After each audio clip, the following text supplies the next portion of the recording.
Saludos a todas y todos. Seguimos con el análisis del libro de Bernard Manet, Los principios del gobierno representativo. Vamos a analizar los capítulos del 2 al 5, que hacen pues la evolución de lo que vimos de cómo el sorteo, que había sido lo que caracterizaba a la democracia en Grecia, va abandonándose y va siendo sustituido por el principio de la elección, que como vimos era lo que explicaba que los clásicos y los conocedores de la teoría democrática tienen siempre profundas dificultades para llamar a nuestros gobiernos representativos democracias, porque la democracia es un sistema nacido en Grecia que tiene como elementos centrales, ya vimos, el sorteo, la rotación de los cargos. También existían sistemas electivos, pero en una sociedad basada en el esclavismo, es decir, una sociedad donde hay unos recursos públicos que te financian la condición de ciudadanía, el sorteo era un elemento que reforzaba constantemente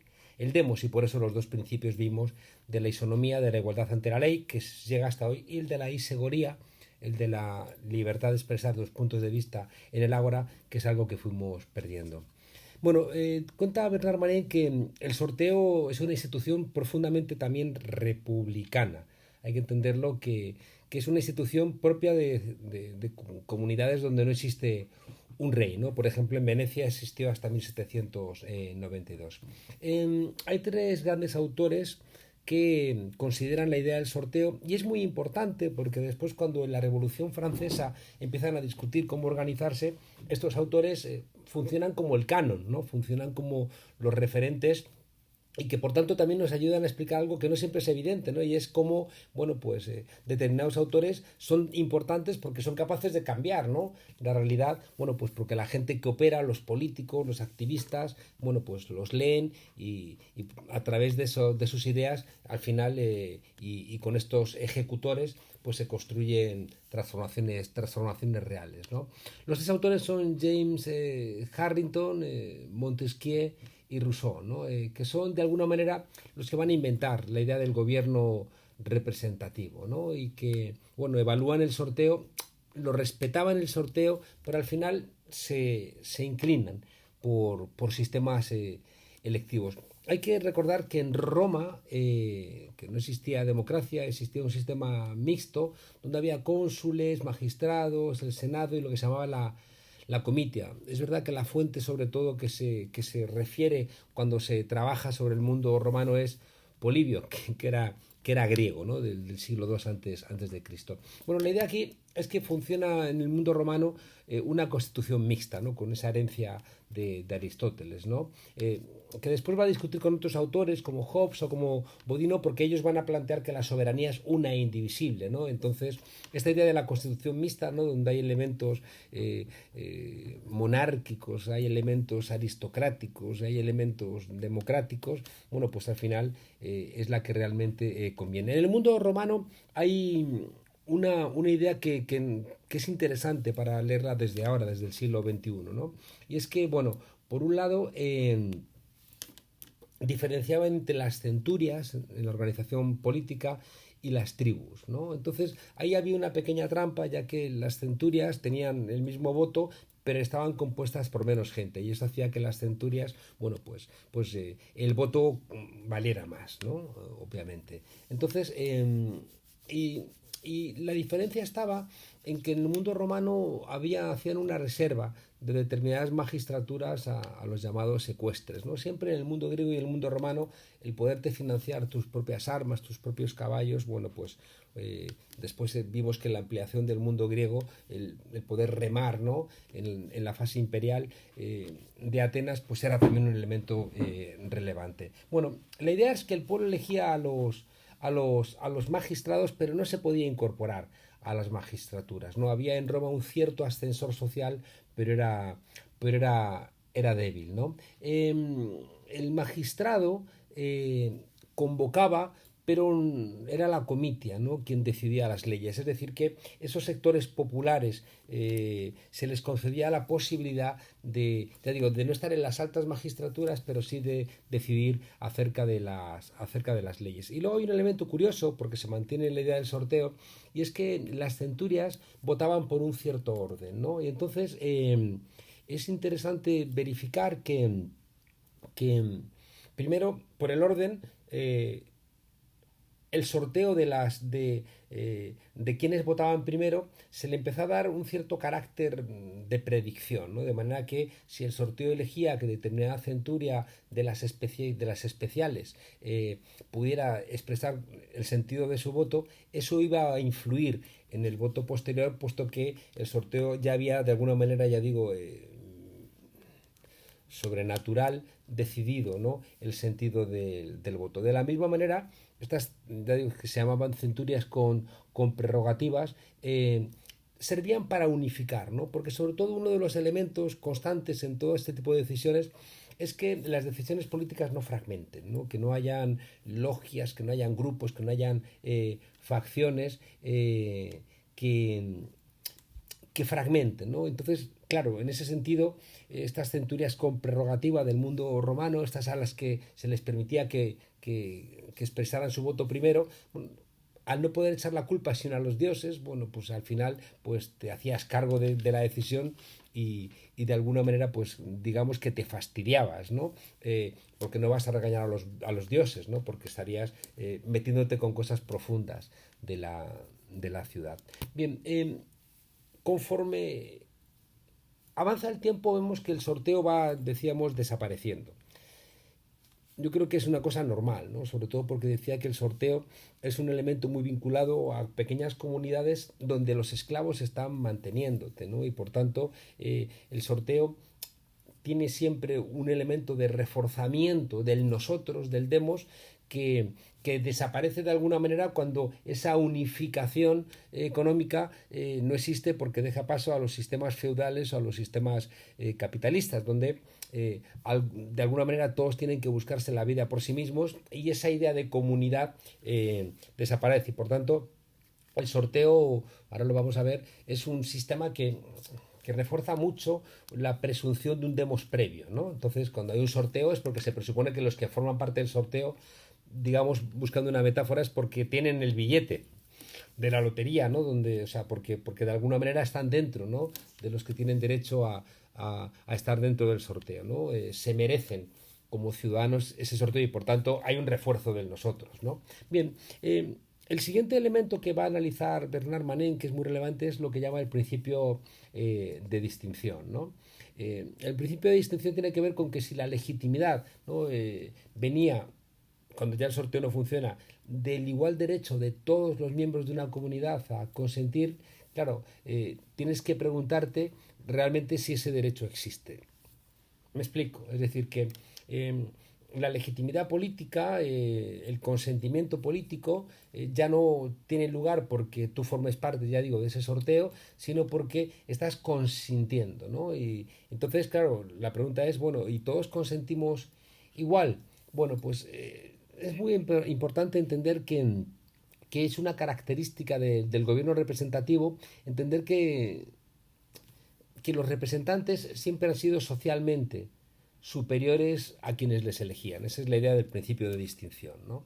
Es decir, que la reflexión del siglo XVI-XVII, en cualquier momento donde empiezan a apuntarse elementos más del XVII, de elementos de elección, es muy importante la reflexión acerca de que el elegido tiene algún tipo de elemento superior, ¿no? A las personas que eligen. Y esa es una característica del gobierno representativo que hay que conocer, ¿no?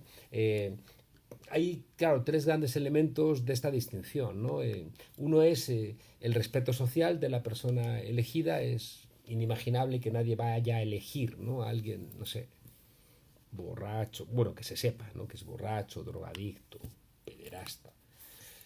Que es verdad que luego nos hemos enterado, ¿no? A menudo en muchos partidos, sobre todo de la derecha, nos hemos encontrado con este tipo de comportamientos que, sin embargo, en el discurso forman parte de lo que no se debe hacer y por eso los votantes eligen a esa persona que supuestamente se caracteriza por ese comportamiento radicalmente ajeno a ese tipo de asuntos. Igualmente, otro elemento importante de la distinción tiene que ver con el coste de las campañas.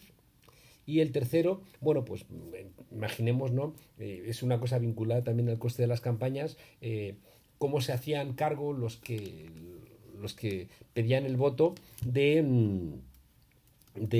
garantizar incluso el transporte de la gente, ¿no? Es curioso, ¿no? En América Latina se critica mucho la idea del acarreo, ¿no? Pero claro, si alguien es pobre y quiere votar y no puede moverse, ¿no? Al sitio de votación, parece sensato que se busque algún tipo de fórmula para que esos sectores populares vayan a votar, porque es evidente que los ricos sí que tienen sus recursos para depositar el voto. Hay una serie de argumentos democráticos, ¿no? En la idea de la distinción.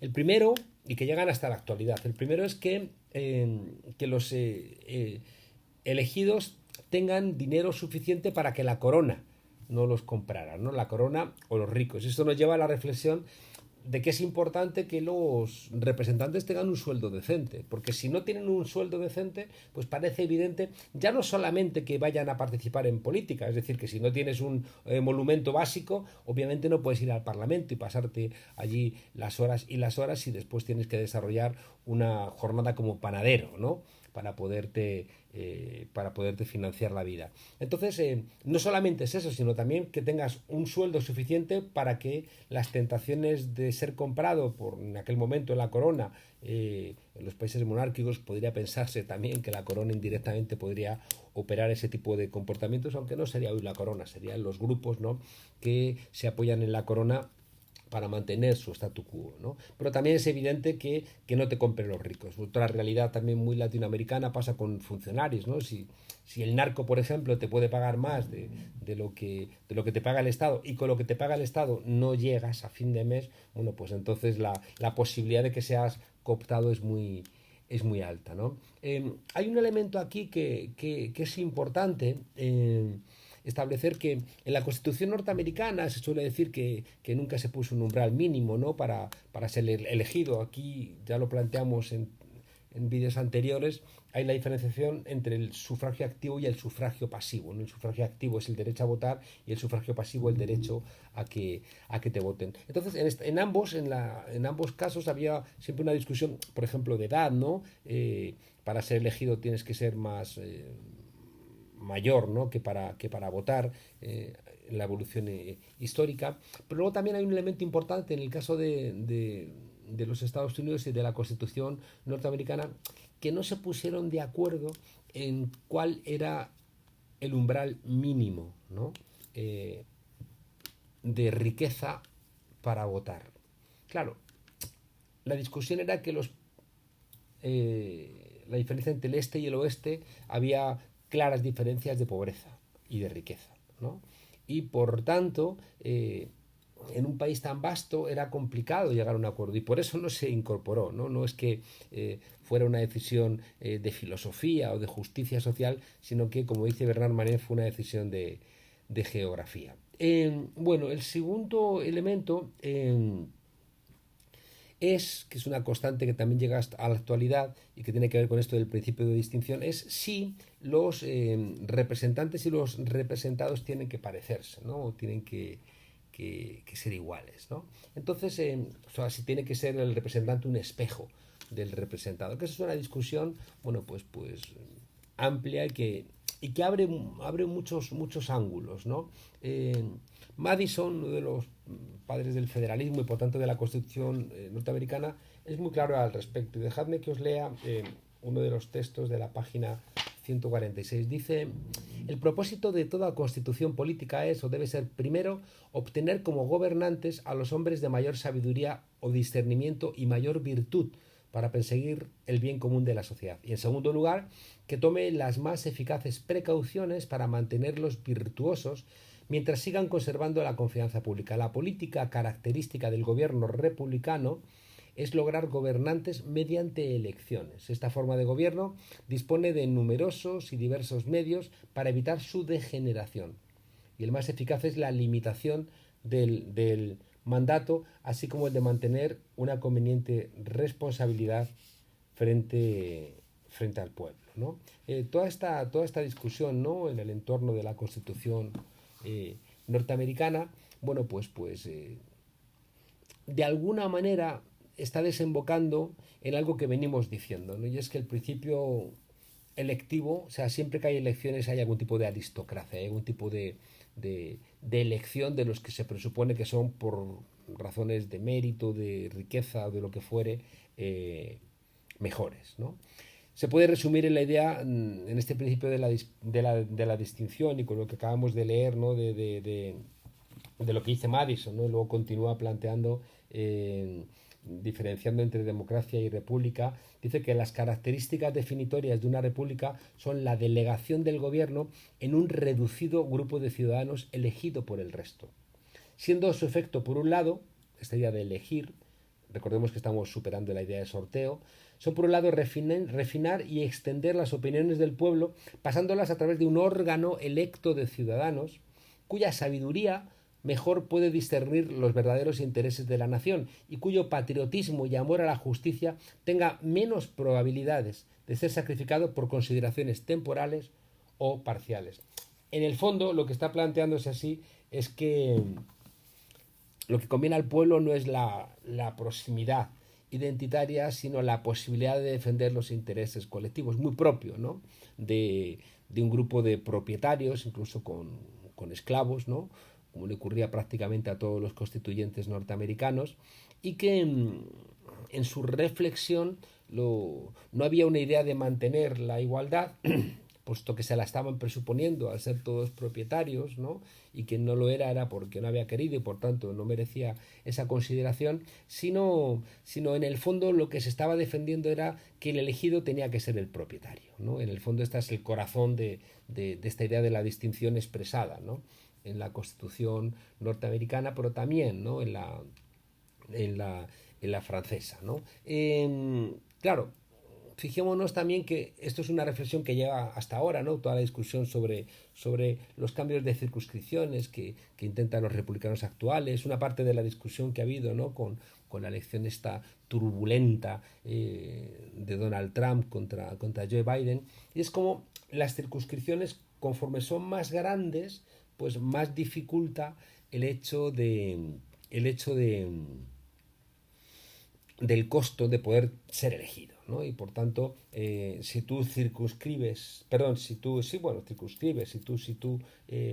reduces, ¿no? De alguna manera la circunscripción, ¿no? Si la estableces en espacios más acotados, pues es más fácil que tú hagas tu propia campaña, ¿no? Mientras que es prácticamente imposible, en sitios más amplios, que puedas desarrollarlo en la medida en que se dificulta que tú puedas llegar, ¿no? a la gente.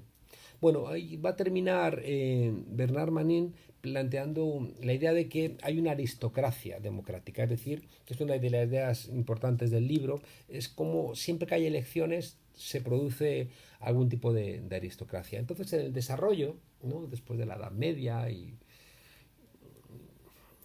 todo el desarrollo posterior, ¿no? Del Renacimiento y los avances, ¿no? de todo el liberalismo y la implantación del modelo capitalista, encontramos con que hay una extensión del sufragio, ¿no?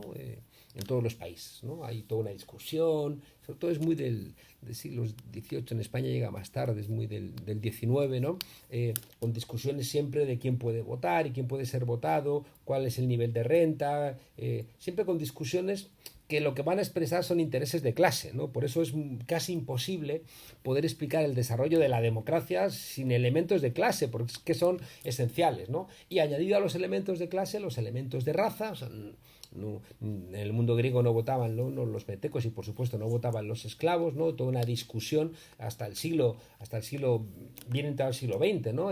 Para que pudieran votar, por ejemplo, los negros en Estados Unidos, no los negros en África, sino los negros en Estados Unidos, ¿no? A donde llegaron contra su voluntad, con el tráfico de esclavos, ya digo, que estaban en propiedad de todos los padres de la Constitución norteamericana, y por supuesto después los elementos de género, ¿no? Es decir, que las mujeres también van a tener que esperar a bien entrado el siglo XX para poder desarrollar su voto. Bueno, hay una extensión del sufragio y también hay un decrecimiento de los requisitos de ser rico para ser representante, ¿no? Claro, entonces, conforme si se extiende el sufragio y los requisitos para poder ser votado son cada vez menos exigentes, no parece extraño que hoy en día entendamos que la libre elección de las autoridades, para nosotros sea sinónimo de democracia, ¿no? Porque se termina entendiendo así, ¿no?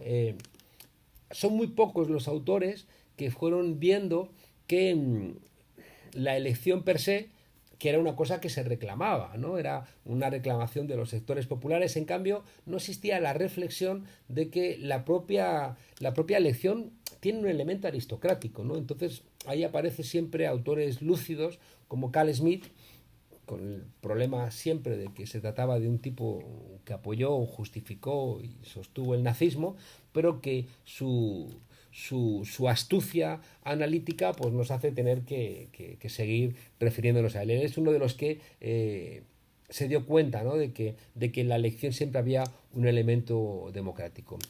Va a plantear Manet, y esto es una idea interesante también, cómo en términos teóricos hay cuatro grandes elementos que son intrínsecos al método electivo que generan esa idea aristocrática, ¿no? Entonces, es decir, que siempre que elegimos operan cuatro elementos que tienen un contenido aristocrático. Pese a que pensemos que las elecciones son siempre la base de la idea de democracia. El primero es que siempre hay un tratamiento desigual de los candidatos por parte de los votantes, ¿no? Es decir, que bueno, pues hay gente que es más guapa, que es más alta, que habla mejor, que tiene una dicción especial. Es decir, hay una serie de elementos, bueno, pues que en el momento en que se trata desigual a los candidatos por parte de los votantes, hay una diferenciación y que la elección, por tanto, opera de una manera desigual. Recordemos que dijimos cuando Platón en las leyes hablaba de la justicia aritmética y de la justicia democrática. La aritmética era la que repartía por igual a través del sorteo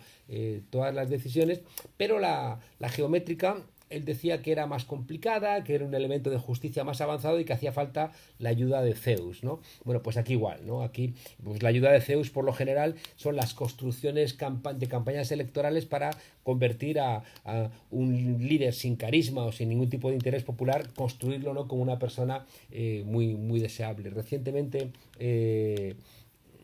un tipo como Peña Nieto, ¿no? Que es el tipo que las grandes élites y las oligarquías mexicanas van a escoger como candidato, lo van a casar con una Miss, y en todos los medios van a empezar a popularizar el lema Peña Nieto bombón, te quiero en mi colchón, ¿no? Que era una manera, ya digo, mediática de ir haciendo un candidato sin el más mínimo carisma, sin ninguna inteligencia y sin ninguna capacidad, salvo ser un florero, ¿no? Bueno, pues convertirlo en un líder que con mucho dinero de por medio ganaría, comprando mucho voto, ganaría las elecciones en México al presidente López Obrador en 2012.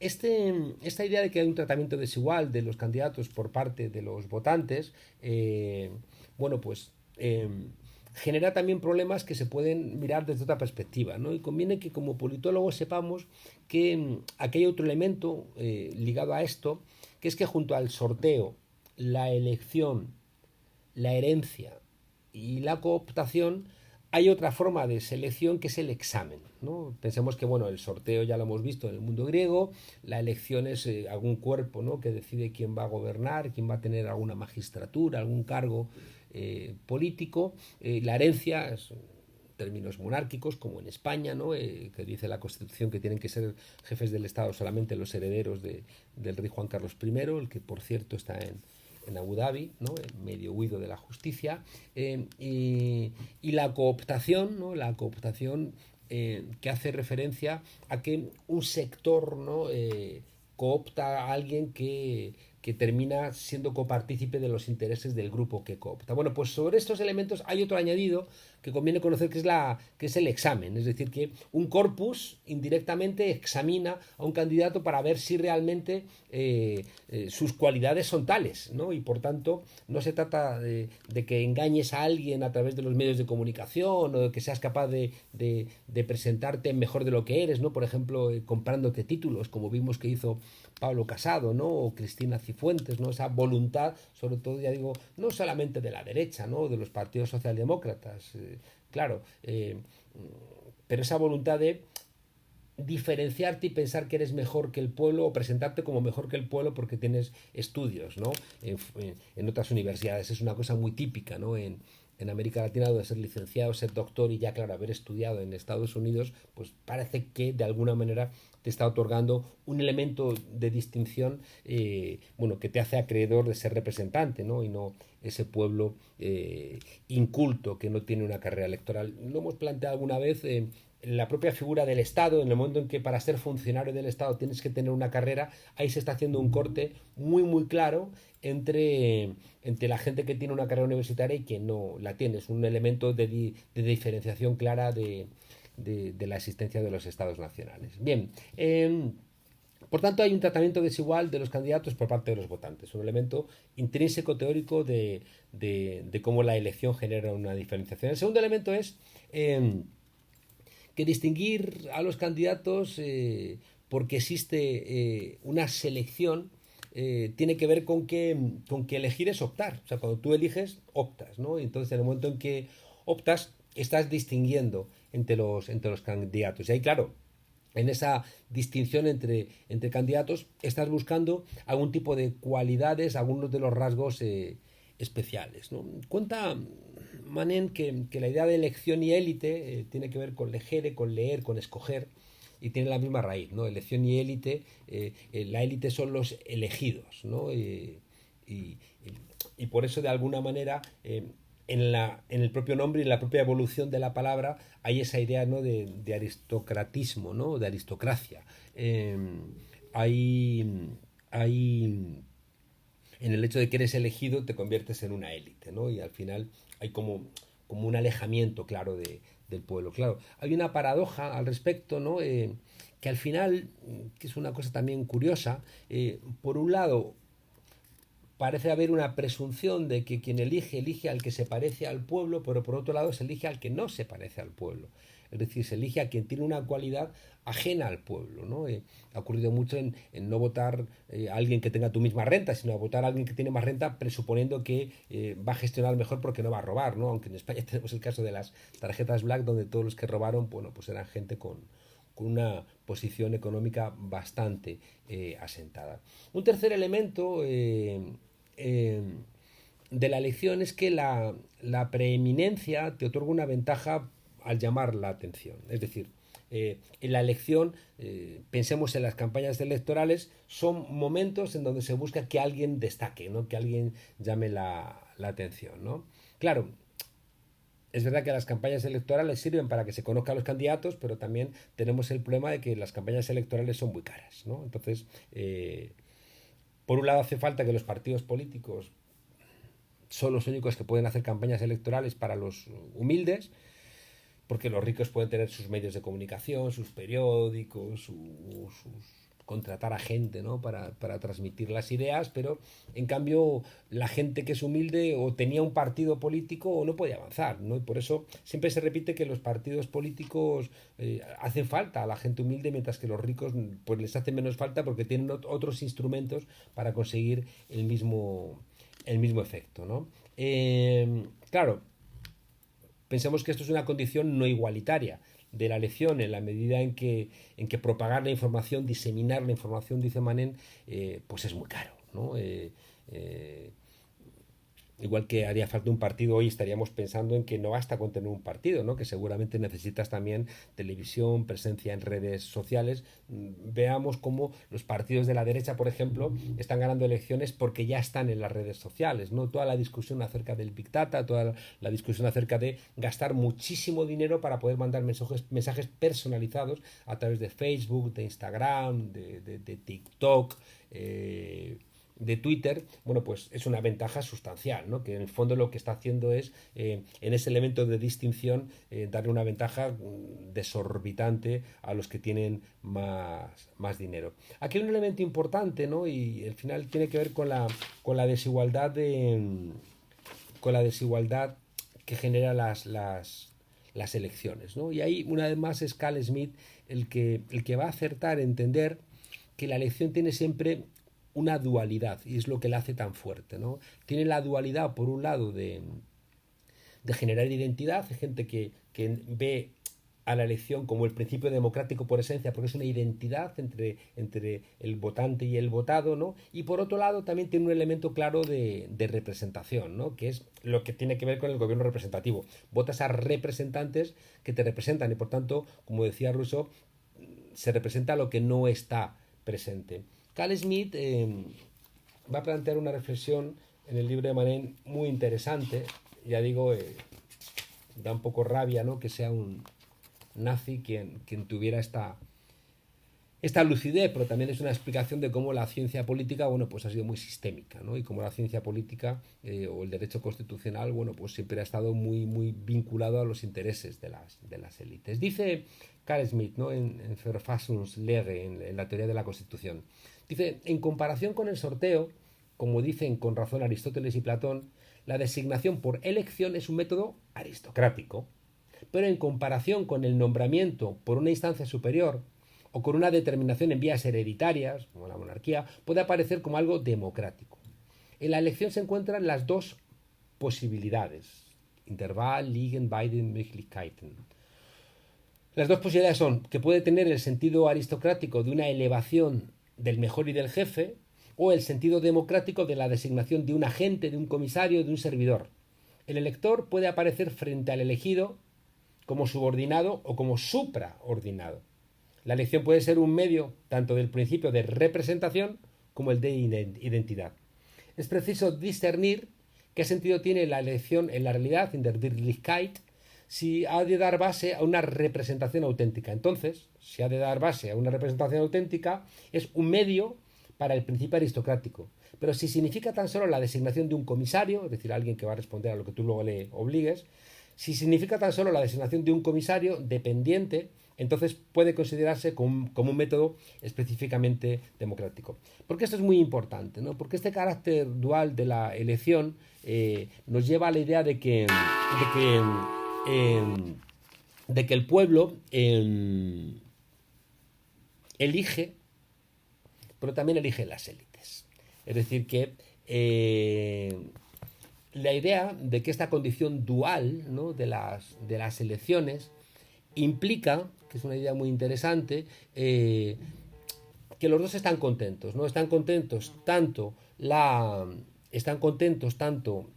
élites, porque saben que mantienen la sartén por el mango, y están contentas el pueblo porque está participando, cree en una decisión democrática. Al final, tengamos claro algo, ¿no?, que es el corazón de estos capítulos, y es que en la evolución democrática las élites juegan con las cartas marcadas, es decir, que las élites juegan a la representación, pero no juegan a la democracia. Este es el corazón de lo que estamos planteando. Las élites juegan al gobierno representativo, pero no juegan a la democracia porque implicarían perder sus prerrogativas. Saludos.